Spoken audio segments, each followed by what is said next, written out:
ওই জমজমের পানি কত বরকত জানুনি। নবীজি আসার 200 বছর আগে জালেম বাদশা জমজম কূপ বন্ধ করে দিয়েছিল। নবী আসার 5000 বছর আগে জমজম কূপ শুরু হয়েছিল রে। নবী আসার 200 বছর আগে জালেম বাদশা বন্ধ করে দিয়েছিল।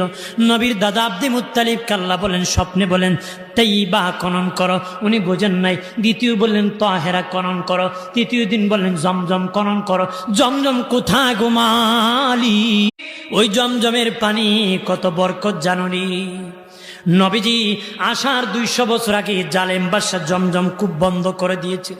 নবী আসার 5000 বছর আগে জমজম কূপ শুরু হয়েছিল রে। নবী আসার 200 বছর আগে জালেম বাদশা বন্ধ করে দিয়েছিল। নবীর দাদা আব্দে মুত্তালিব আল্লাহ বলেন, স্বপ্নে বলেন তাইবা খনন করো, উনি বোঝেন নাই। দ্বিতীয় বললেন তাহেরা খনন করো, তৃতীয় দিন বললেন জমজম খনন করো। জমজম কোথায় গো মালিক?